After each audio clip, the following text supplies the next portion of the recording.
ये एक ऐसा लड़का था जिसे उसके अपने घर वाले निकम्मा कहते थे। माँ बाप ने जमीन का टुकड़ा बेचकर उसे दुबई भेज दिया। दुबई जाकर उसे एक सुनसान और खतरनाक रेगिस्तान में मजदूरी मिली। लेकिन एक रात तूफान आया और ठीक उसी रात 5 अरबी लड़कियां उसी रेगिस्तान में पिकनिक मनाने आई हुई थी। वो सब वहीं फंस गईं। ये इंडियन लड़का उनकी मदद करता है और उन्हें अपनी झोपड़ी में ले आता है। उन लड़कियों की गाड़ी भी खराब थी, इसलिए वो भी उसी रेगिस्तान में उस इंडियन लड़के के साथ रहने लगी। मगर फिर वही लड़का उनकी मजबूरी का फायदा उठाता है। कुछ ऐसा करता है कि वो 5 लड़कियां न सिर्फ उसे पैसे देती हैं, बल्कि उसे अपने साथ घर भी ले जाती हैं। वहाँ उसे काम भी देती हैं और रात को उस लड़के की हर ख्वाहिश भी पूरी करती हैं। अब सवाल ये है, उस गरीब मजदूर के पास आखिर ऐसा क्या राज था कि 5 हसीन अरबी लड़कियां उसकी हर बात मानने पर मजबूर क्यों थीं? आइए सुनते हैं आज का ये दिलचस्प किस्सा। भारत के एक दूर दराज इलाके में एक छोटा सा गांव था, भवानीपुर। वहाँ एक कच्चा सा मिट्टी का मकान था जो गरीबी और सादगी की जीती जागती तस्वीर था। उस घर में 3 लोग रहते थे, आदित्य, उसके पिता शिवम लाल और माँ सुशीला। आदित्य को शारीरिक मेहनत से परहेज नहीं था, मगर पढ़ाई का नाम सुनते ही उसकी जान सूख जाती थी। माँ बाप ने अपनी गरीबी के बावजूद एक सपना पाल रखा था कि उनका बेटा पढ़ लिख कर कुछ बने। हर सुबह उसे स्कूल भेजते, बैग पकड़ाते और ढेर सारी दुआओं के साथ विदा करते। मगर आदित्य स्कूल की राह छोड़कर होटलों में दोस्तों संग चाय उड़ाता, सिगरेट फूंकता और कभी कभी फिल्म देखने निकल जाता। वापसी पर ऐसा अभिनय करता मानो पूरा दिन किताबों में डूबा रहा हो। माँ बाप उसकी इस लगन पर नाज करते और समझते कि उनका बेटा पढ़ाई में आगे बढ़ रहा है। वो हर दूसरे दिन स्कूल की फीस, किताबों या यूनिफॉर्म के बहाने पैसे मांगता और उन्हें ऐश में उड़ा देता। दिन बीतते गए और दिन से महीनों में बदलते गए। एक दिन उसके पिता शिवम लाल किसी काम से शहर गए। थकान के चलते एक छोटे से होटल में चाय पीने रुके। जैसे ही नजरें सामने पड़ी, दिल दहल गया। आदित्य दोस्तों के साथ बैठा ठहाके मार रहा था। शिवम लाल के कदम थरथरा गए। वो धीरे धीरे जाकर बेटे के पास बैठ गए। आदित्य ने जैसे ही अपने पिता को देखा, उसका चेहरा पीला पड़ गया। बाप ने ठंडी मगर भीतर तक झुकती आवाज में कहा, बेटा, ये वही पैसे हैं ना जो स्कूल और किताबों के लिए थे, यहाँ उड़ा रहे हो? आदित्य ने झूठ का सहारा लेना चाहा।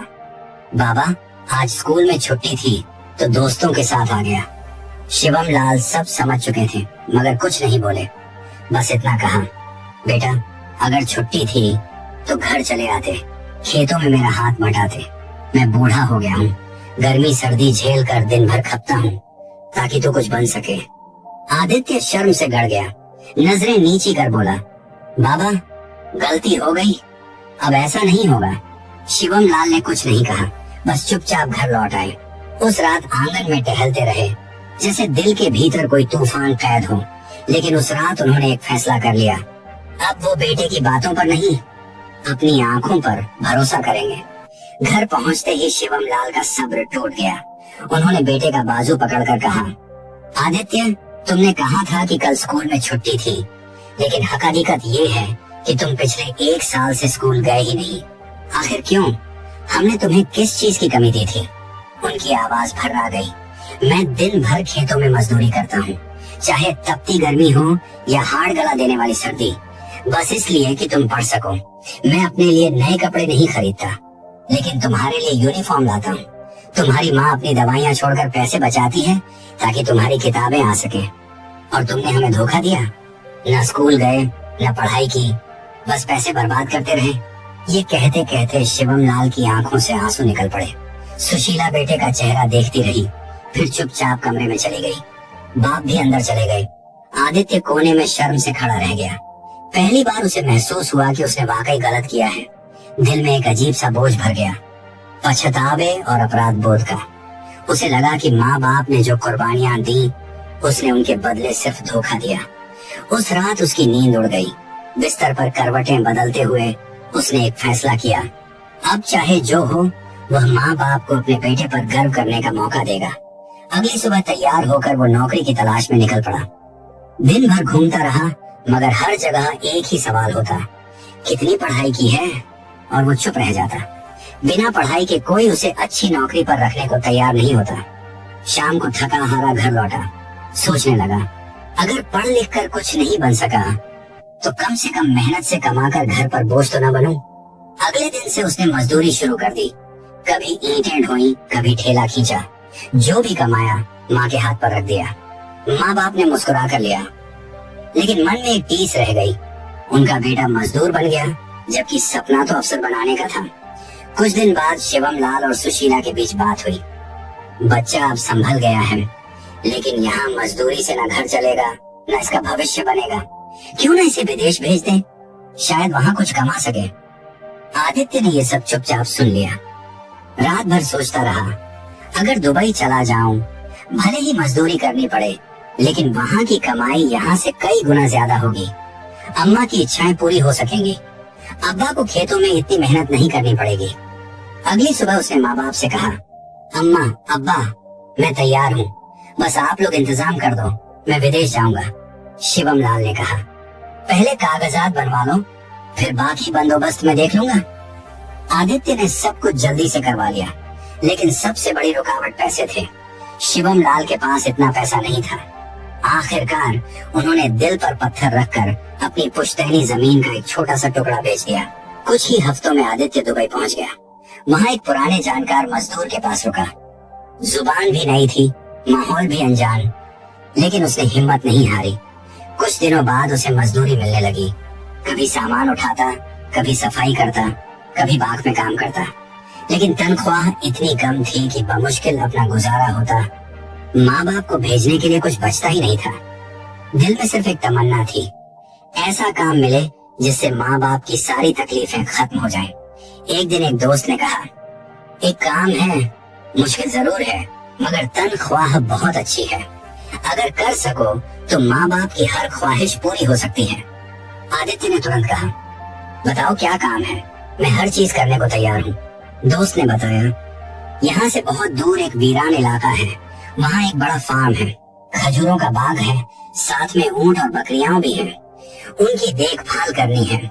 जगह सुनसान है, लेकिन तनख्वाह 4-5 हजार दिरहम मिलेगी। आदित्य ने बिना सोचे हाँ कर दी। दोस्त ने मालिक से बात की, जो पहले से ही किसी मजदूर की तलाश में था। मालिक ने खुश होकर कहा, बहुत अच्छा हुआ, मुझे तो फौरन आदमी चाहिए था, कल ही ले आओ। अगले दिन अमीराती मालिक खुद गाड़ी लेकर आया और आदित्य को साथ बिठाकर रवाना हो गया। आदित्य खिड़की से रेगिस्तान को देखता रहा और दिल में एक ही सवाल घूमता रहा, आखिर ये जगह कब आएगी। गाड़ी शाम को चली थी और अब सुबह का सूरज निकल आया था, मगर मंजिल अभी भी नहीं आई। आदित्य घबरा गया, ये वाकई बहुत दूर है, जैसे दुनिया से कटा हुआ कोई कोना। वो पूरे रास्ते चुप रहा, कभी खिड़की से सन्नाटे से भरे रेगिस्तान को देखता, कभी आंखें बंद करके माँ बाप को याद करता। अब्बा अब भी खेतों में पसीना बहा रहे होंगे, अम्मा अपनी दवाई छोड़कर पैसे बचा रही होंगी, और मैं किसी अजनबी सहरा में चला जा रहा हूँ। आखिरकार एक दिन और रात के लंबे सफर के बाद वो एक वीरान जगह पहुँचे। चारों तरफ रेत ही रेत, सूखे पेड़ और खामोशी का आलम था। न कोई इंसान, न कोई परिंदा, न कोई आवाज, सिर्फ सन्नाटा। फार्म के अंदर कुछ बकरियां थीं, कुछ ऊंट और खजूर के पेड़। मालिक ने गाड़ी से राशन का थैला उतारा, दाल, चावल, सब्जियां और पानी के गैलन, और कहा, ये 15 दिन का राशन है, अगली बार मैं 15 दिन बाद आऊंगा। खजूर और जानवरों की जिम्मेदारी तुम्हारी है। इतना कहकर वो वापस चला गया। अब आदित्य अकेला था। पहली बार उसे जोर से एहसास हुआ कि वो कितनी वीरान जगह पर आ गया है।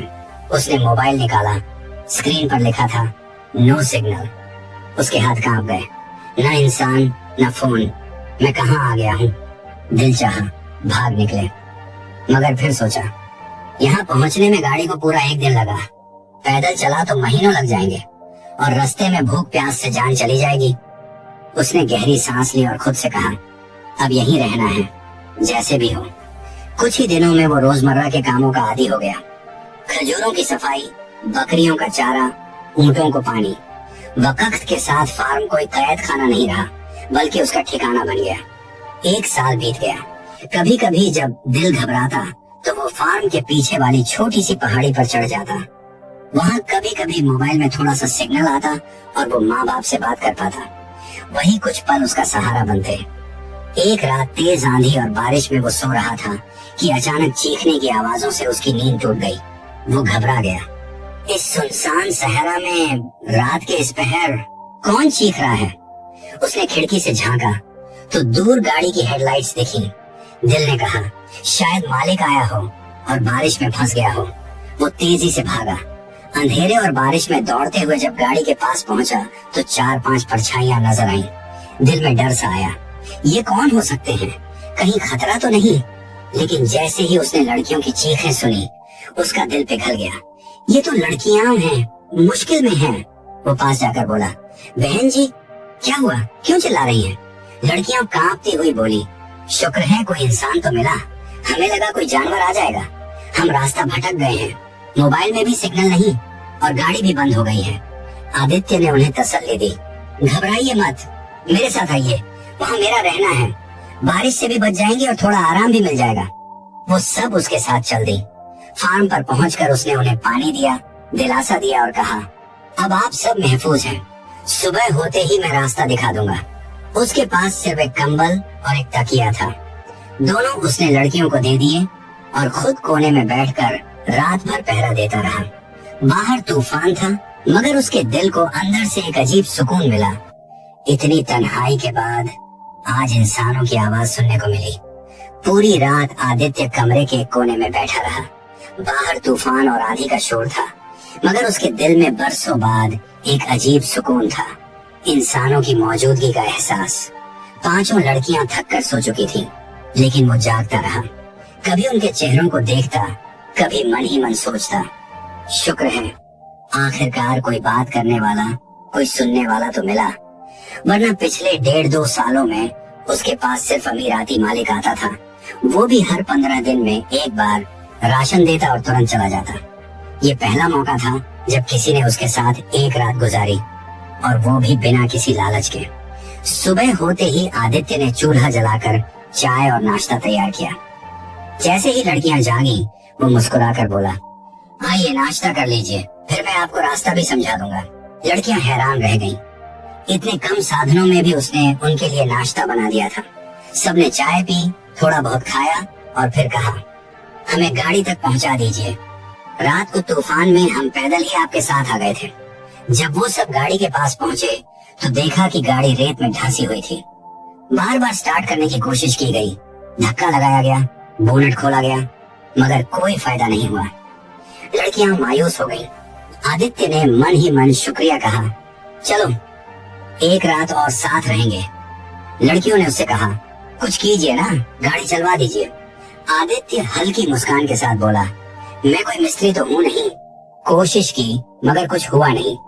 फिर उसने समझाया, मेरे मालिक को आए हुए आज 10 दिन हो चुके हैं।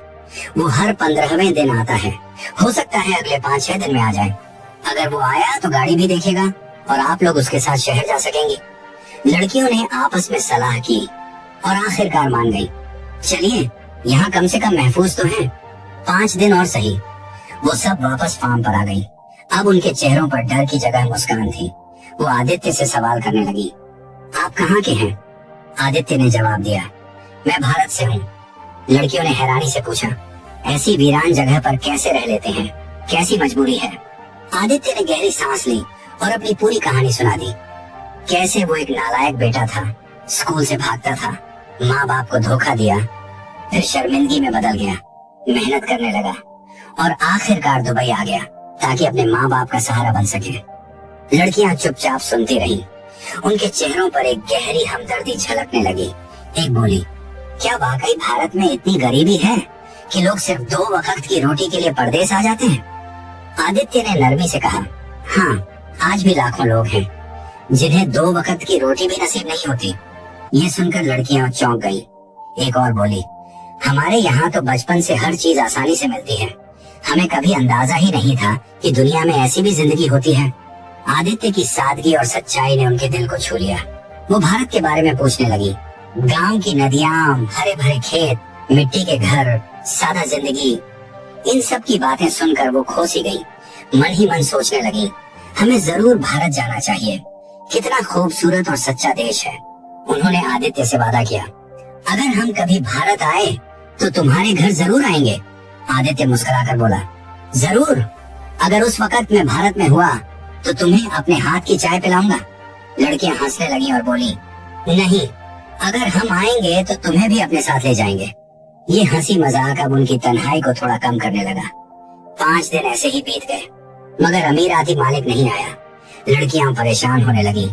आपने कहा था कि वो हर 15वें दिन आता है, अब तो 6 दिन हो गए। आदित्य भी सोच में पड़ गया।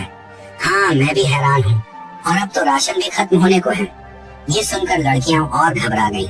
मन ही मन उन्होंने एक फैसला किया, जब हम शहर वापस पहुंचेंगे तो अपने माँ बाप को सब कुछ बताएंगी और इस आदित्य जैसे इंसान को इस कैद से निकालकर एक बेहतर जिंदगी दिलाएंगी। लड़कियों ने दिल ही दिल में ठान लिया था, हम आदित्य को इस सुनसान रेगिस्तान से जरूर निकालेंगे। ऐसा सादा, ईमानदार और सच्चा इंसान नसीब से ही मिलता है। उसी शाम अमीराती मालिक फार्म पर आया। आदित्य ने बिना झिझक उसे सब कुछ बता दिया, कैसे बारिश में फंसकर ये 5 लड़कियां उसके पास आ गईं और पिछले 5 दिनों से यही रुक रही थी। मालिक ने कोई नाराजगी नहीं दिखाई, बल्कि खुद ही उन्हें गाड़ी में बैठाकर शहर वापस पहुंचा दिया। शहर में लड़कियों के माता पिता बेहद घबराए हुए थे, लेकिन जब बेटियों ने पूरी सच्चाई बताई, आदित्य की ईमानदारी, उसकी फिक्र और उसकी सच्चाई, तो उनका दिल भी पिघल गया। उन्होंने बेटियों से कहा, अगर वो लड़का तुम्हारे साथ काम करने को तैयार हो तो जरूर लाओ। ऐसे लोग आजकल बहुत मुश्किल से मिलते हैं। कुछ दिन बाद वो 5 लड़कियां फिर से फार्म पर आईं। वही सादा कपड़े, वही मुस्कान और साथ में एक नई पेशकश। आदित्य भैया, हमारे साथ चलिए, हम आपको दुगनी तनख्वाह देंगे, एक आरामदायक जगह, इज्जत और छांव वाला घर, सब कुछ मिलेगा। आदित्य कुछ पल चुप रहा, फिर धीरे से बोला, यहाँ मैं अकेला जरूर था, मगर आप सबकी मेहरबानियों ने मुझे फिर से इंसान बना दिया। अगर आप इजाजत दें तो मैं चलने को तैयार हूँ। बस फिर क्या था, वो सब उसे अपने साथ ले आई। अब आदित्य का एक नया सफर शुरू हुआ। वो उनका ड्राइवर भी था, मददगार भी और धीरे धीरे दोस्त भी बन गया।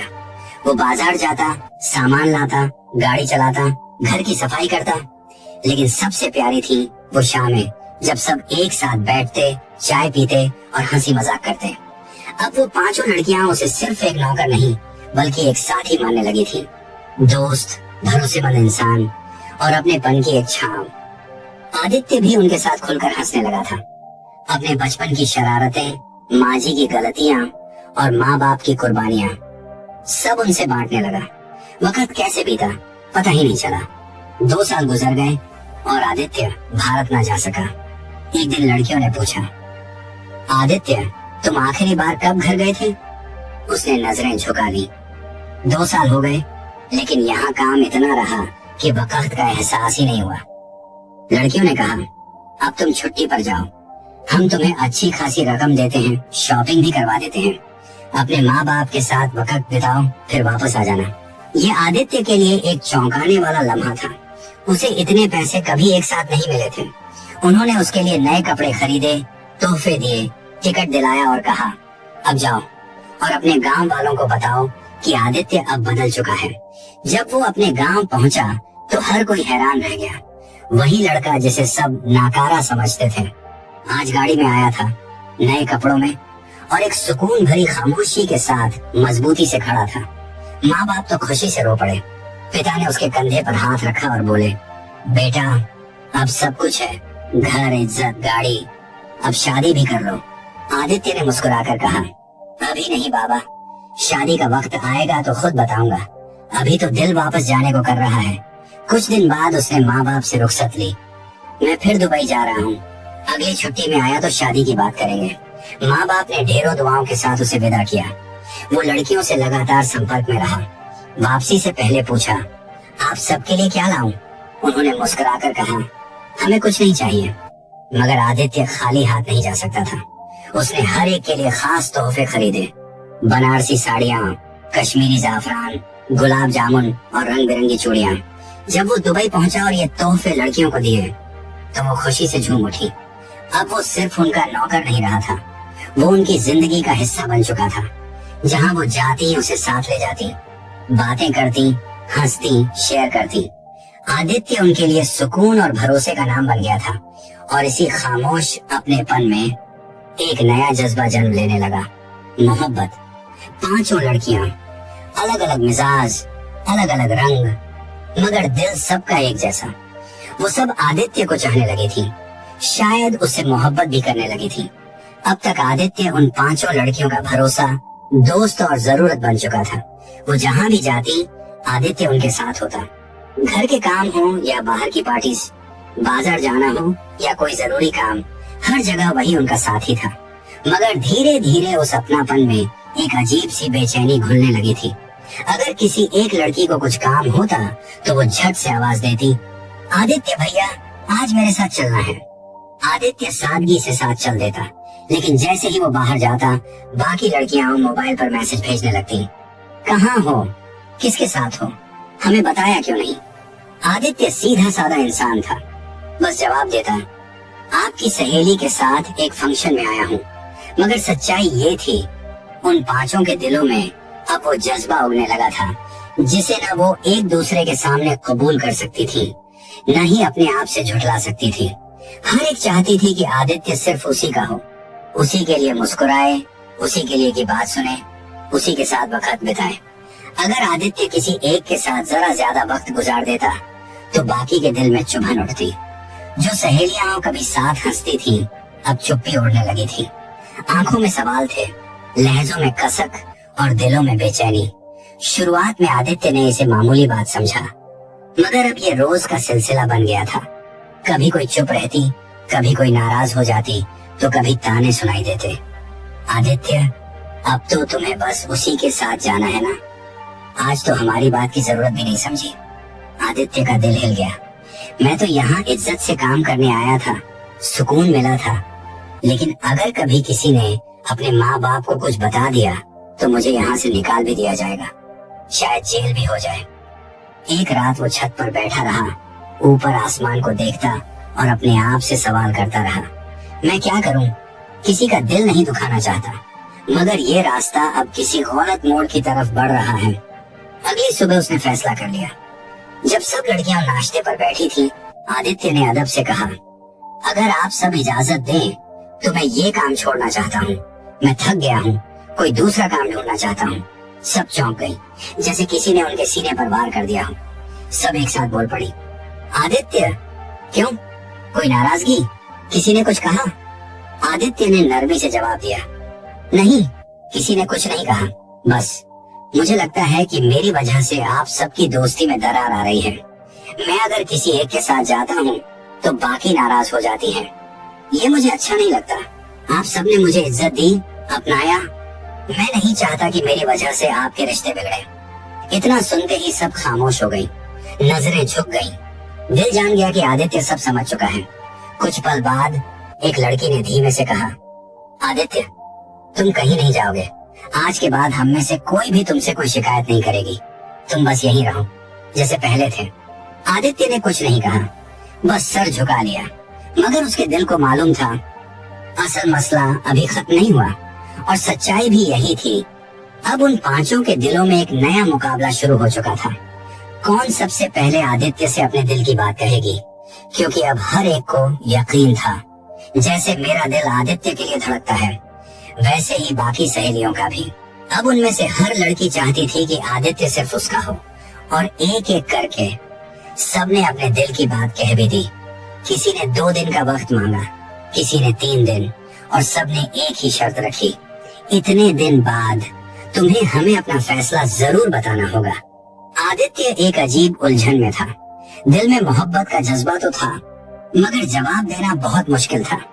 मैं सबसे शादी नहीं कर सकता, और जिसे चुनूंगा बाकी दिल से टूट जाएंगे, और फिर मैं हूँ कौन? एक ड्राइवर, एक मजदूर, जिसका हर खर्च उन्हीं के दिए पैसों से चलता है।